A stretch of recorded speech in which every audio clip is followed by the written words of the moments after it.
I don't know about you guys, but I think it's going to take me a minute or 10 to catch my breath after just what has happened in that game. It is just out of whack.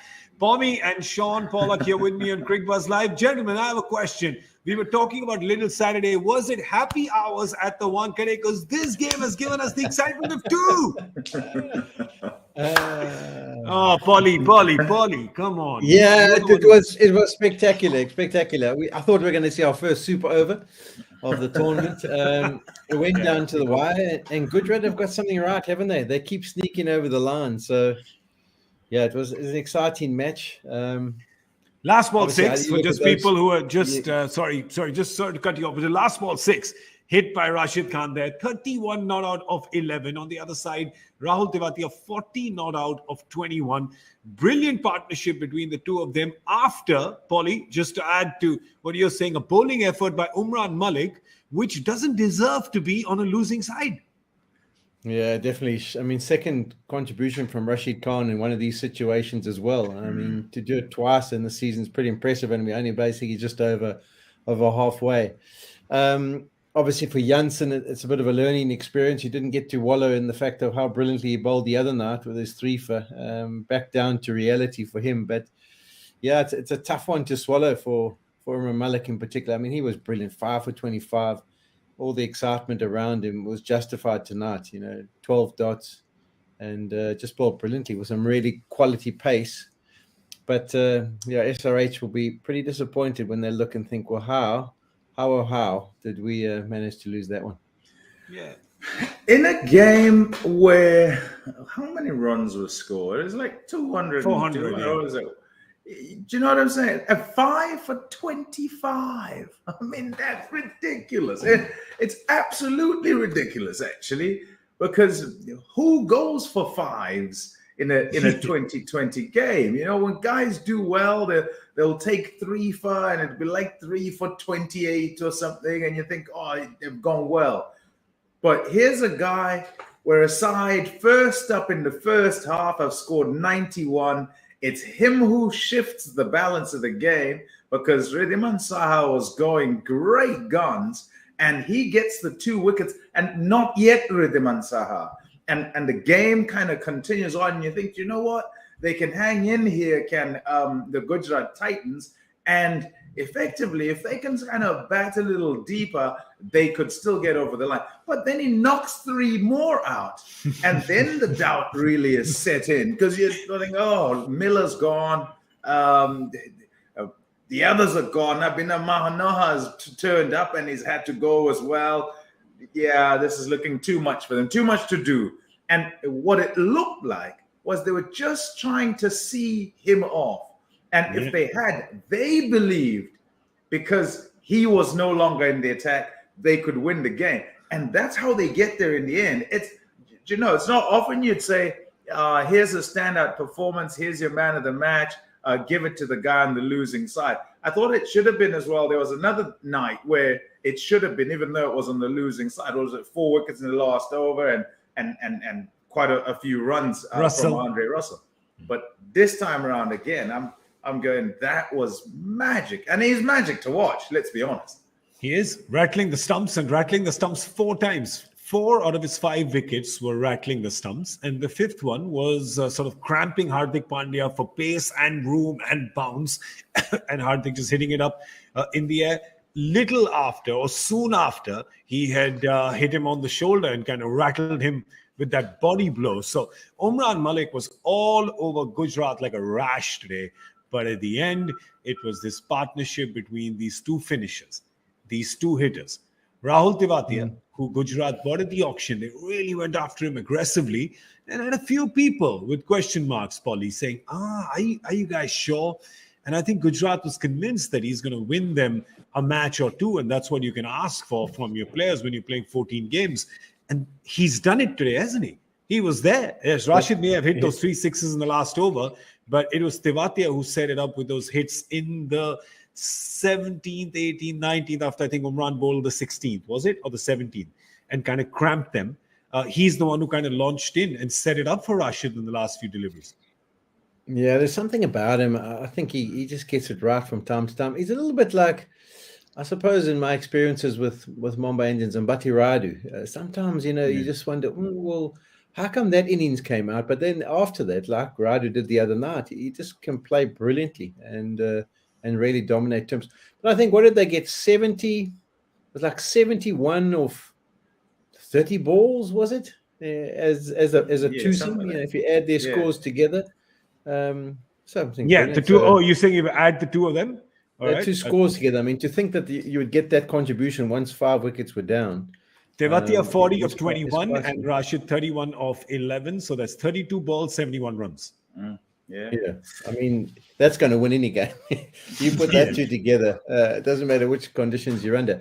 But you don't often see 5 wickets that fall, all from one bowler, and no one else contributing, and also still ending up on the losing side. So tough pill to swallow for him. I mean, he goes to the dressing room going, how well did I bowl? But everyone around him was pretty depressed at the fact that they've lost. Can't celebrate. Yeah, I think for Tewatia, and yes, it was documented and it happened at the time. What happened for him, like that innings of 2 halves that happened at Sharjah, kind of took him to the worst place you could go to, I think, as a batter in a chase, and then the best place you can go to as well. Because while on the way to losing a game and making a game that should be possible and you should get over the line, look unreachable, and then yourself actually sorting that out and not leaving the side short, but taking them over the line again. So I think it strengthened him in the mind, particularly.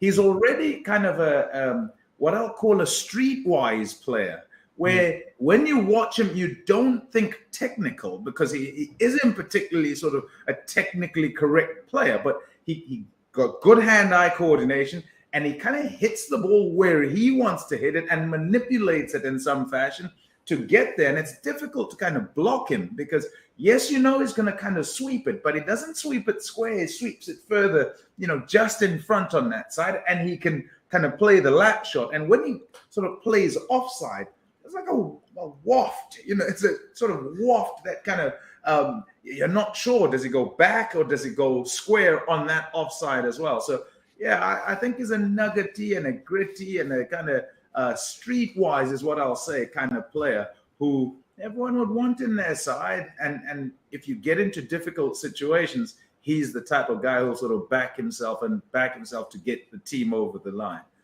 Polly, the other thing with this Gujarat team has been criticized for being kind of top heavy, saying, David Miller's their sort of last proper batter and, with experience. And then you have Abhinav Manohar, Rahul Tewatia, Rashid Khan, not the most consistent, not the most, technically fluid, so to speak. And, they're reasonable hitters, but, does this look weak? Now, here they are.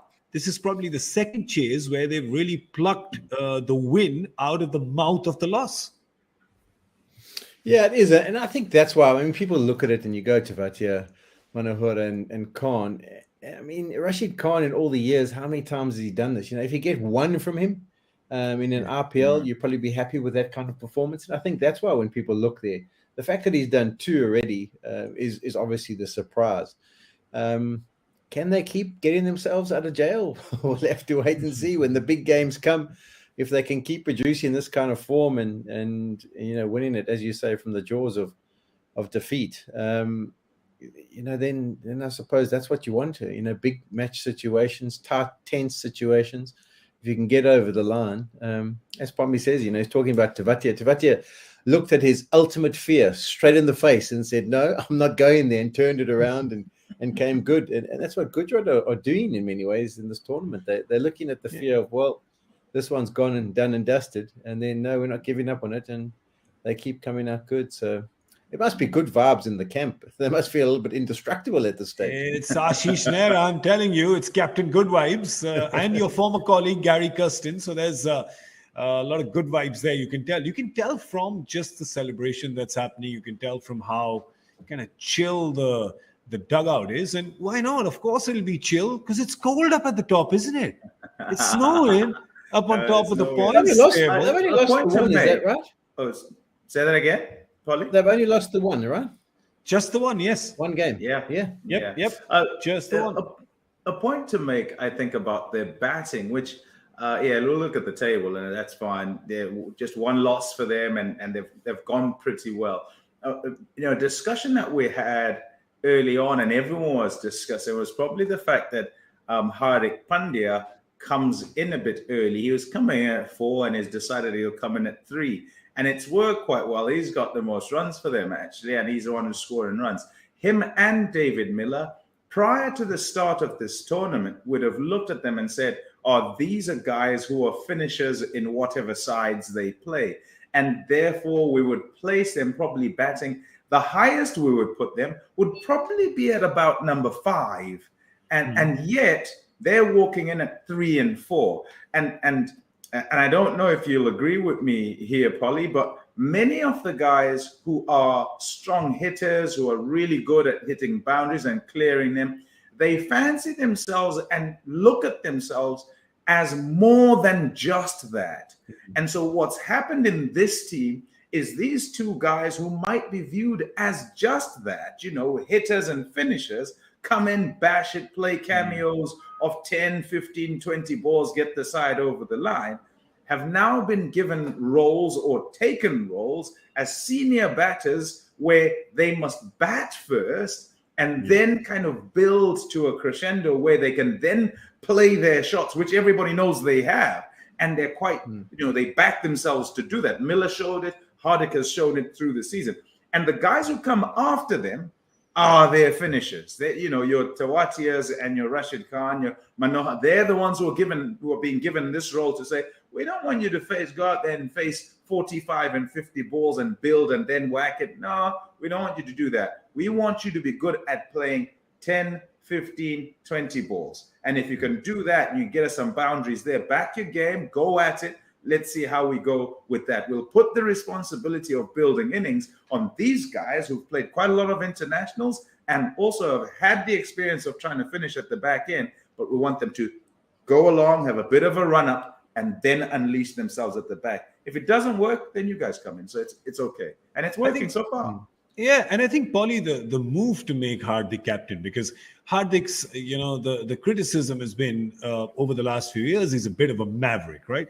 And I don't know if that goes as much of what he does on the field. I think it goes more from the kind of, larger than life kind of lifestyle that he lives in. People make that mistake, as they often do in India, and you spend time and that is, mistake off the field behavior for on the field behavior, right? And that's completely different. For him, becoming captain here, taking responsibility, coming to bat at number 3, scoring the most runs for his team. This is, I'm liking what Hardik Pandya is showing here to the world. Yeah, sometimes they get galvanized by the extra responsibility of the leadership, don't they? Like they quietly sit there over the years and think, well, I reckon I could do a good job of captaincy, or, I reckon I could do a better job if I was promoted up the order. I mean, even the case in point at Mumbai at one stage, Kieran Pollard was dead keen to get in just a touch earlier. And you have discussions and they talk about how, it's difficult to just always walk in and have to smash. Imagine if I get into the situation of 30 off 10 required and I'm already on 40, then I'm going to do a much better job of cleaning up that situation. And I think Pandya is one of those guys. I think he's got a good cricketing brain. I think he's very confident in the individual, backs himself. And, the fact that he's promoted himself up and answered it with runs is all you can do. So he is leading from the front. And I think he's enjoying the responsibility of being in charge and getting the guys to rally around him. Let's also talk about Riddhiman Saha, because if you remember, Gujarat in the auction till the very end had not got any wicketkeepers. They had not even part-time wicketkeepers. And then towards the end, they managed to acquire both Matthew Wade and Riddhiman Saha. They started with Matthew Wade. Matthew Wade, of course, has a lot of white ball experience in the Big Bash, and we've seen him in Australia, even in the yellow clothing.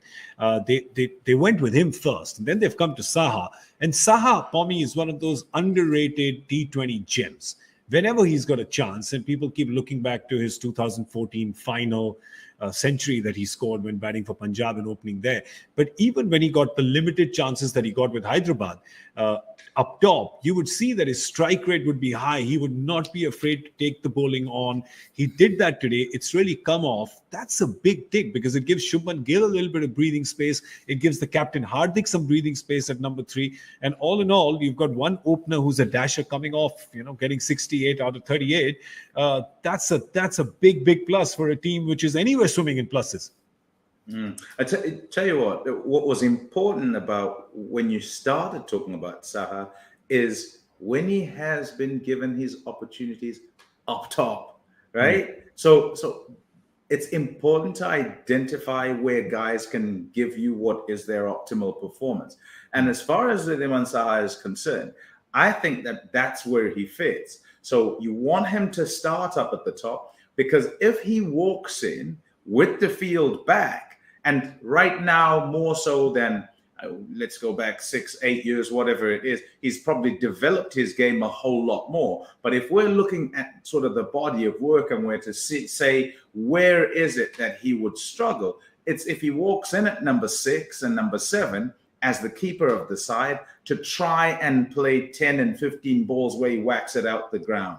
That's putting him at a disadvantage. It's not his game. It wasn't his game for a very long time. But if you put him up at the top of the order, he can deflect, he can play a big shot here and there, he can play some normal shots that will go through the field and he'll get you a decent enough strike rate. I think he's developed his game further.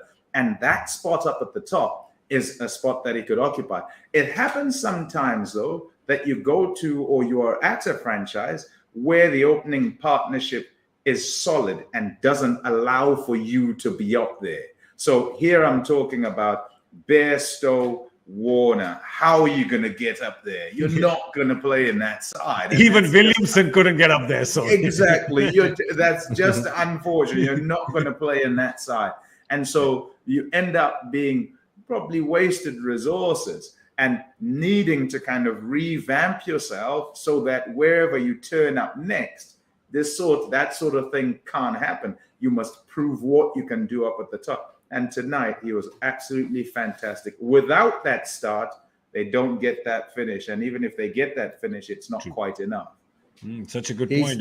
For me, it's similar to Partiv Patel when he was playing. He couldn't hit the boundaries when the field was back. And it's the only really position for Saha in the T20 format, unfortunately. So he does have to, as Pommie says, he has to go to a franchise where he can bat up the top there. I think I'd be disappointed there as a bowling unit. I've watched him play a couple of these knocks, and he's not a leg side Larry, but the bulk of his boundaries come on the leg side, and they just fed him tonight again. Even Jansen's approach, I didn't quite get it. Much as we say Umran Malik and how brilliant he was and what he did, I didn't get the Jansen with all the slow deliveries and the cutters and. He's got to use his strength. His strength is not 150 plus, but his strength is that he's 7 foot or whatever it may be. And you got to use the bounce. You got to hit that service, particularly at Mumbai. We used to always feel as the Mumbai Indians that when teams came to the Wankhede Stadium, it took them 3 or 4 or 5 deliveries just to get to understand the bounce. And that if you use your short ball effectively, it was always you find guys go for it and they hit it straight up in the air, much like Hardik Pandya did tonight. And they didn't use that. I don't know what the approach was, even at the back end of the last over. Two of those sixes that I saw before we came in were those slow balls, full balls off cutters. That's not his strength. That really isn't his strength. So. As I say, I think Saha has definitely got clever, and I think he's one of those guys who's got to learn the art of, just beat third man, just get inside and flick it, and just like go and play a bit of a lap sweep or something like that to be effective. But tonight, what he did was superb because he took all the pressure. Shubman Gill was less than a runner ball. So that pressure of the run chase up front was brilliant. Pommie, I just want to ask you. Sorry, actually, Polly, I'll just come to you with this question since you've been part of the support staff with Mumbai, and sometimes there's a big brains trust because you see there's some amazing brains that are collected even today in the Hyderabad dugout. Can sometimes it happen with a young bowler? You can almost get over-influenced, or you can overthink and kind of instinctively go away from your strength to what the collective brain's trust thinks would be the best ball in that situation? Yeah, it can definitely be, and sometimes that's why when you have your meetings, it's important to have your captain with you. Like what do you want from this guy when he's in the pressure situation? What do you want him to do? I mean, even from a bowling coach perspective, if it's Shaun Pollock trying to help Lasith Malinga, I mean, what do I know about round arm slingy deliveries? I was over the top. So you've got to try and get into their brain. I mean, what we did with Mali at one stage, he had lost his away swinger. And I remember going to the nets before and bowling 10 deliveries, trying to replicate where he came from and still trying to get the ball to shape. And I realized the importance, even though he's round arm, of getting a good, strong wrist position. And when he got to practice, I said to him, let's have a look at the wrist then. I mean, you wouldn't really think of Mali as a guy who has to have a strong wrist because it's sort of a round arm and almost needs to undercut it kind of thing. But we got him to shape the ball up front again because that was one of his strengths. His in-swingers and brilliant Yorkers at the death were fantastic. But there were countless occasions when he'd clean up someone like a David Warner or Chris Gale with his big booming in-swinger with a brand new ball in his hand.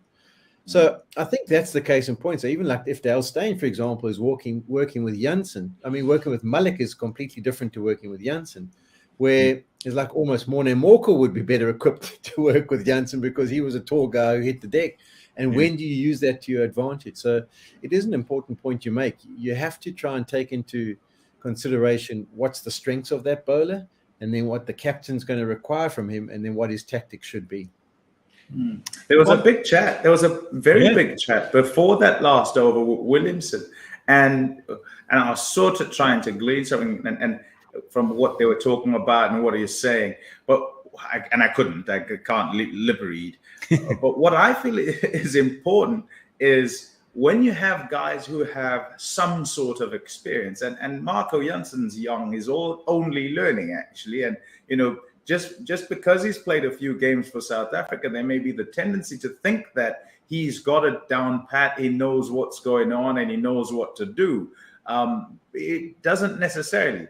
But what Williamson will do, and I think it happens with just about every bowler, the captain will come to you and he will ask you what you want because you know what your strengths are and you've been in the nets whilst your skipper is practicing what he's got to do with the bat in hand. If he's a batter, you're practicing what you need to do in a situation at a certain time in the game. So you have to be the one to be able to say, hey, Skip, in this situation, this is what I want. I need to make this guy try and hit it this way because, and so I need those guys there because he might disagree with you, but at least he's got in your head, it's coming out from you, not a question of, right, I'm going to put this guy there, and there, and you bowl there. What if that's not your strong ball? And if it isn't, there's some guys who will say, yeah, okay, because it's the skipper talking, and they'll go back and they'll try and do it, even though they kind of know that that's not my best ball. And so when he misses and goes out the ground, skipper will say, hey, what's going on? And they say, I tried. That's what I was trying for. And at some point, and sometimes you'll have bowler who's standing over there, come running and say, hey, hold on, why are you trying to bowl that? You'll say, well, he told me to. And then they say, oh, hey, Skip, no, why are you telling you don't bowl that? The other one. Let's move it this way. You bowl that side. And that's what, and not just because a young guy is unable to say, but there's this pressure of the situation, which I don't know that I can explain it. Sean, I don't know that I can explain it. Where clarity of thought is what you're after, but it is as far as it can ever have been. And you can't quite access the information you want just to pass on and to kind of be able to then say, yeah, this is what I want to do. And I think every bowler's been there. Every bowler who's had to bowl at the end has been there. And it's quite tough to then say, hey, Skip, can I change this? Can I do that? And experience. That's all you can sort of count on. The best situations is when you've got the captain and you have someone like Bhuvaneshwar next to him as well. So the three of you, because he's the experienced pro, he can bring the clarity, he can bring the calm mind. And also, he can probably understand the strength of that particular bowler. But shame, he'll be disappointed tonight and not being able to have defended that. Yeah, and all the captains are batters. That's not going to help. Yeah, come on, let the bowler do his job. Come on, let him do it. He'll figure it out.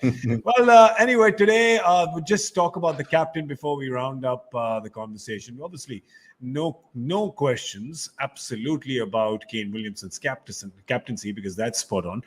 Must talk about his batting though, because it's got a little covered up. The fact, Polly, that Hyderabad's been winning, so it's got a little covered up. But the fact is that Kane Williamson can't seem to find any runs in this edition of the IPL, and he was always your sure shot 400-run bank whenever he played the full season. Yeah, he was, and he normally is.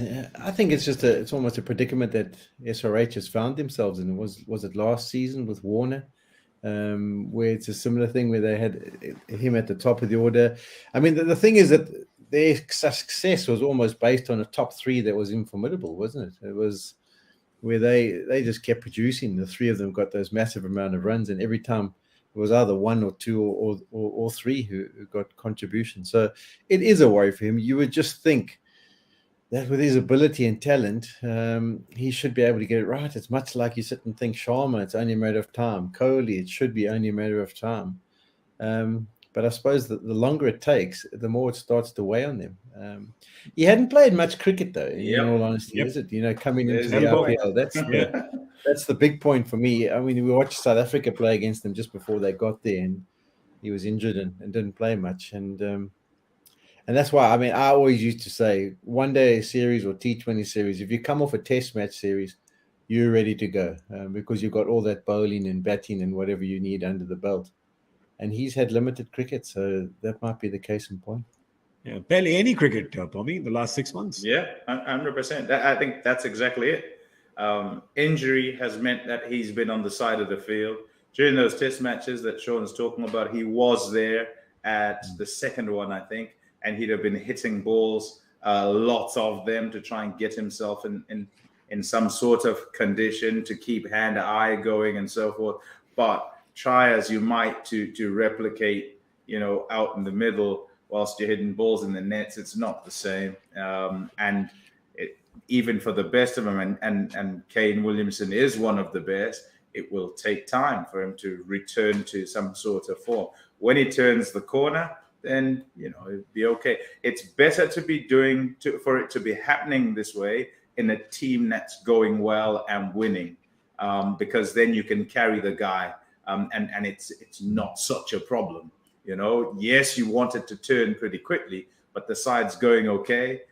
They won't worry too much. They'll just keep working, and he'll keep working as hard as he can so that he turns the corner. And hopefully at the critical end of the tournament, should they make their play certain to be there, then he can kind of contribute in those games, and that will work out just nicely, Sometimes maybe I think also, Polly? Yeah, the T20 format, in a test match arena, you can start to think technique and look to leave and get yourself in and whatever. But because T20 cricket is so instinctive and reactive in many ways, you don't want to be thinking about your technique. You actually just want to be thinking about what my options could possibly be and then reacting from there. So when you get to the crease and you're thinking, whoa, get into line, hit a few in the middle, already you're losing the battle. You've got to be just be watching that ball bang, and that's where all those three players aren't at the moment. When they're going good, they're not walking to the crease thinking, oh, let me middle a few. They're going, oh, there it is, first up, bang, away through the covers. So it's good to see that, I suppose, for all those young kids out there, that the stars, the legends, the brilliant players, whoever it is, and they're also human. Struggle from time to time. They're human. I have a suggested situation. Why not, or solution? Why not just kind of shake things up a little bit? Let him come at number 3. I don't know. I'm just saying. I knew you were going to say that. There you go again. Boom, boom, boom. Just shake things up a bit. Because betting at number 3 is returning to form. I always wondered. But he could have a little more open spaces and probably just take 1s and 2s. Sorry, Paulie, you're saying? I always wondered where that problem about the number 4 for the last World Cup in India came from. I have now worked out who the person was behind it. Yes, it was. It was come, you, Gaurav. It has come from the fact that I think about 24 people have been tried at number 4 in white ball in the last 6 years, and we still don't have an answer to that. But that's for another day. We have a lot of Cricbuzz live through the year to discuss that. But I have an answer for that as well. It's Surya Kumar Yadav. But anyway, right now let's have a look at the points table and see where everybody is. It's Gujarat who's right at the top. There's not too much oxygen at those heights. Yeah, just lost the 1. They've won 7 now. When you're looking at that team and you're going, well, Polly spoke about the get out of jail card. They've got a few get out of jail cards now because they just need to actually win 1 game to qualify. Mathematically, out of the next 6 games, they win 2. Even if they win 3 out of the next 6, Pommie, they're guaranteed of a top 1 or 2 spot. And it's a lovely position for them to be in. If ever you wanted a sort of shake up to the tournament, if you're looking for it's not going to be the same as usual, the same teams winning, why is it always those guys? Well, those guys are not there this time around. Here's a newcomer. They're right up at the top. And as you say, in their camp, they'll be thinking, yes, 1 at a time. But it's a nice one to be in to say, well, 3 out of the next few, if we win them, then away we go. That'd be fantastic for the owners, for the coaching staff, for the skipper, for the players as a group, to come together and gel as they have. First go, that's brilliant. I think it's fantastic. Yeah, it's there's only been one other team, right, who've won on their first go, Rajasthan Royals. That's true. There you go. Right up front, the very first one. But yes, the coaching staff, great coaching staff there. Again, as we're saying, I'm still running the petition for Nehra Cam on the broadcast. They should have one on him at all times. And as far as the owners are concerned, well, it's an investment fund, and investment funds have no emotion, right? No, they don't. But right now, the Gujarat fans, of course, are going to be super excited. They're sitting up there with 14. It ain't that bad for Hyderabad as well, because they are 5-3, but you've also got Lucknow, who are 5 wins and 3 losses. And Bangalore, who really, how different would it have looked if they would have? I don't know how they didn't manage the chase last night, but that would have looked. There's been people in the tournament who have qualified on 14 points, haven't they, before for the knockouts? But that's been 8 team. Yeah. It's the 10 teams. So with 10 other games, right? Yeah, but with 10, if you have 14 and net run rate and all that, it's the permutations that there's too many of them because someone plays someone else, and so you lose, you don't get to 14. And with 14, someone else has to get to 16, and they will because there are that many games, and that many teams to play, so to speak. And I don't think you can, and you're not going to have unless something strange happens. You're not going to have. Polly, to answer your question, sorry, if it's just to answer your question, you said it's the same number of games. But the same number of games earlier was playing the same team twice, so that those points were kind of split. Now it's not. You're not playing every team twice, so you can ostensibly from the weaker teams get the extra points. That's why we're saying it's the 16. I don't know if that makes sense. So the Mumbai is the problem then, right? Well, for Mumbai. Yeah, they haven't chewed up any points. Yeah, they're the problem for Mumbai, right? And they're the problem for a lot of other teams as well. But I'll tell you, there'll be teams that be saying, "Why can't we play them a second time?" Right? Yeah, which you never thought you'd say, but yeah. That's okay, so what was the what was the year where we had 10, or did we only have 9? 2011 were 10 teams. 2012 were 9. Okay, so how many 8 did wins everyone qualified. play each other twice? No. But 8 wins helped you qualify. So that's what we're saying, that 8 is kind of safe. 16. So 16, you never know. Okay. I don't know if 14 helps you qualify. It could. You never know. But it doesn't look like. The way it's going right now, no, doesn't look like. Not with the way the table is right now. Yeah, it doesn't.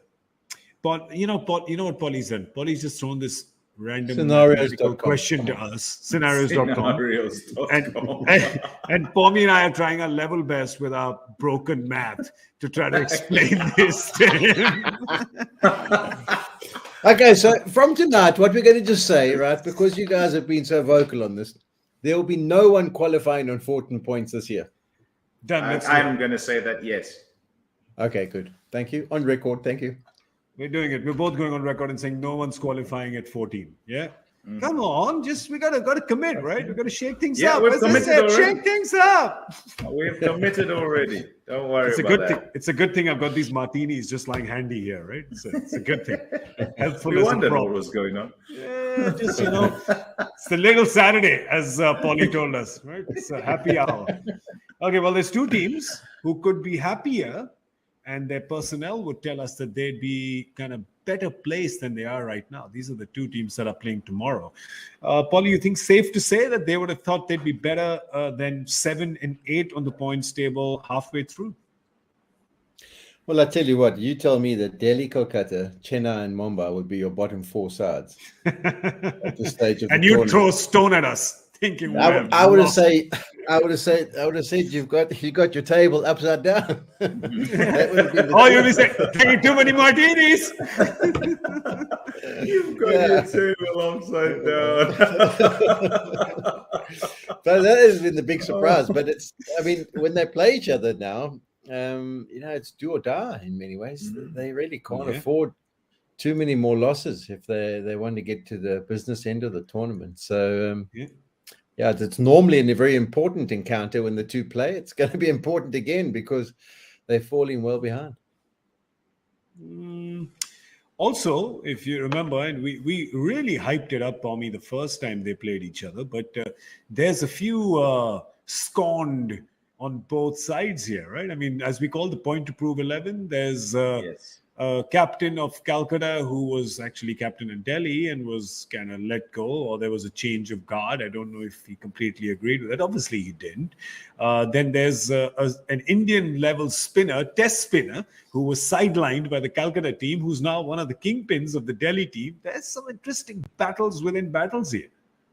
And that's been the case, I think, as we've gone round the traps, really, in looking at the various franchises. And for us, maybe to make the story spicier, we'll say some are scorned and, they'd have liked to stay and therefore they have a point to prove and so forth.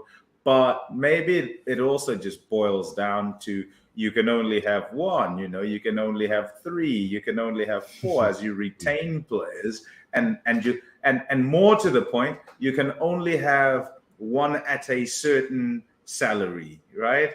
And players might then look and say, yeah, but I am at my peak and I think I deserve salary cap sort of A. And therefore, I'm sorry. Yes, I know you want me to stay, but I'm going to go into the auction because that's where I think I'm going to get salary cap A. So I'm leaving, maybe that's the case.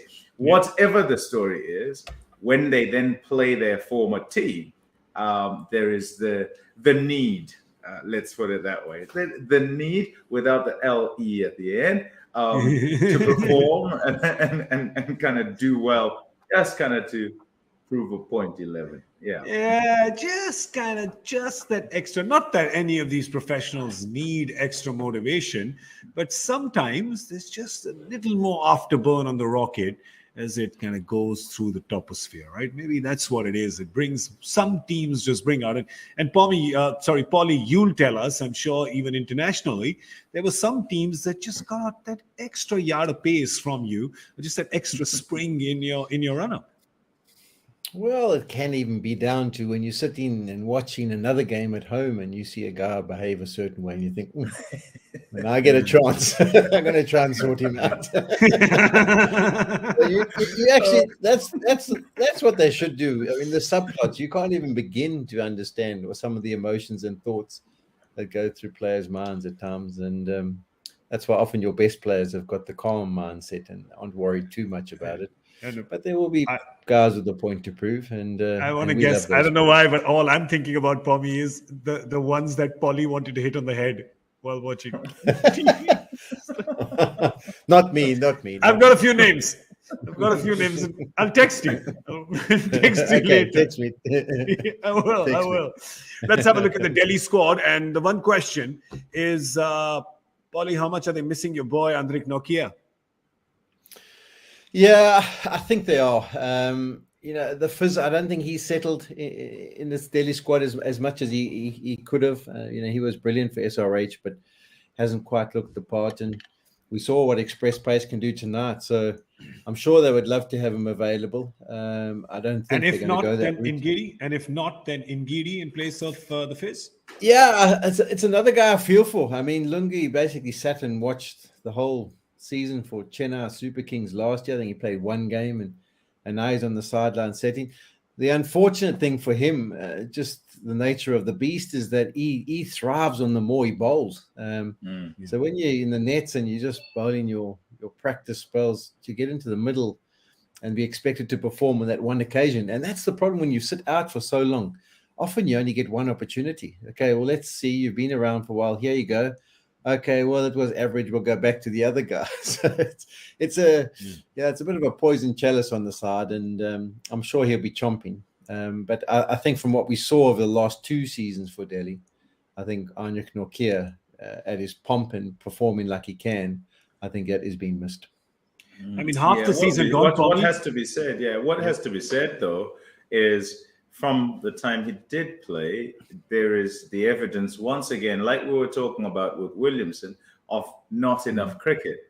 You can just tell. And Anrek Nortje, who we watched, where was it? In Dubai, running along, or Rabada at the other end, just absolutely sending them down 150, 152, 153, was a guy whose action was honed, who was fit, who was strong, who didn't have to think about a great deal.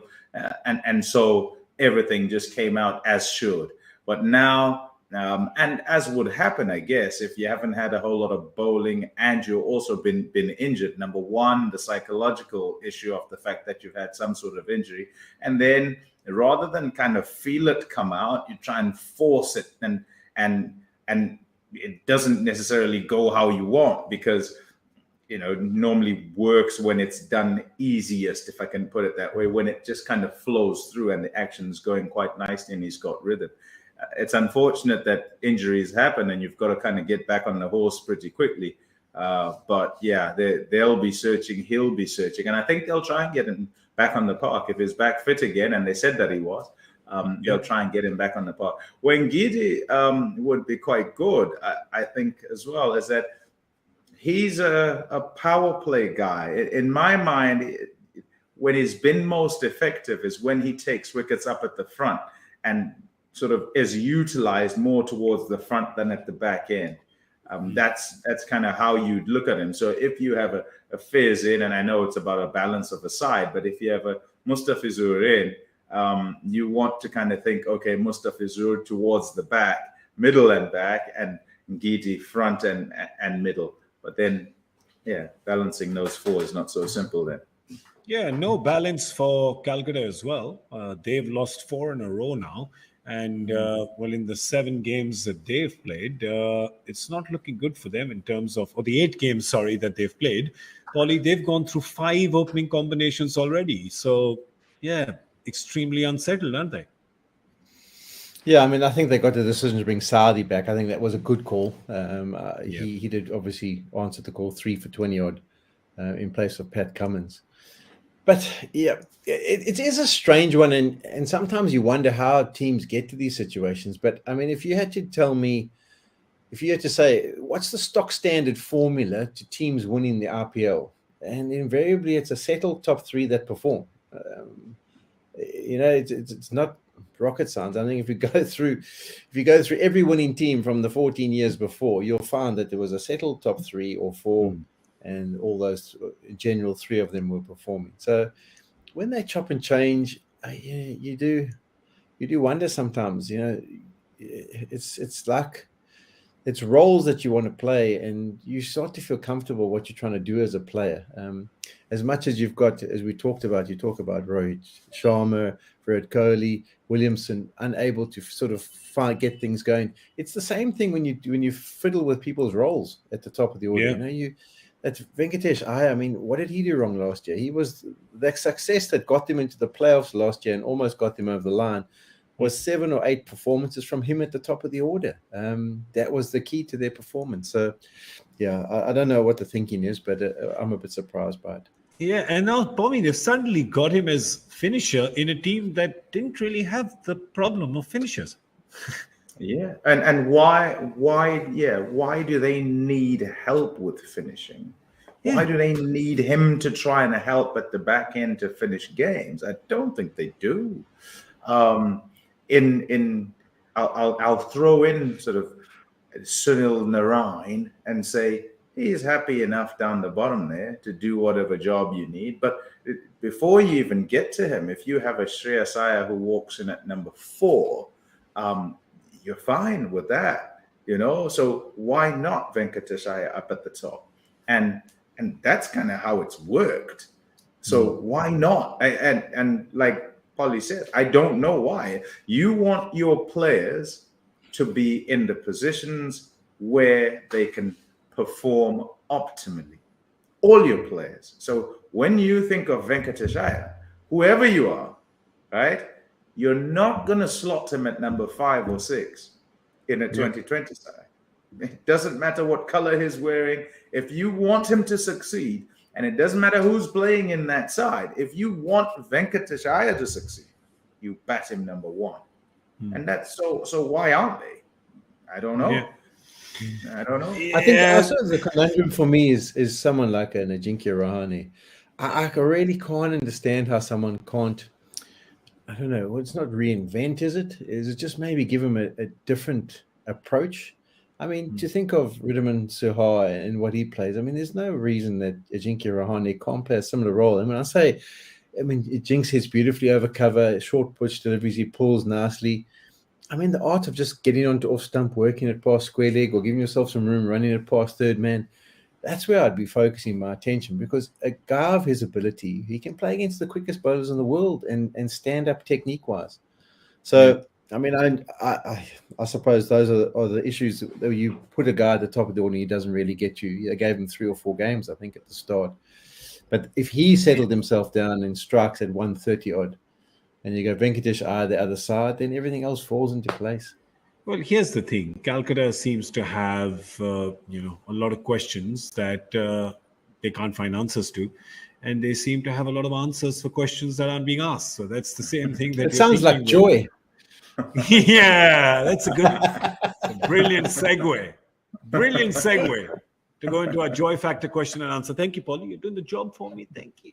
Let's have a look at this question. Do you want to do the job for me completely and read the question as well? Come on, as the graphic the franchise coach and captain have both achieved something in the ODI cricket that has been achieved by only 14 other male cricketers. Name both cricketers and the achievement. Shreyas Iyer and Brendan McCullum, I'm thinking. Andy Flower. There you go. There you go. Well done. Well done. Andy Flower and KL Rahul for Lucknow. Centuries on debut in one-day internationals. Yeah, nice. I like these questions that Joy frames. It's impossible to Google the answer. Difficult. You can say very difficult to Google. What do you even put in there to look for it? Well, first of all, you get all the coaches and captains and you make a list. Yeah. And then you say, he never played one-day international cricket. Cross that off.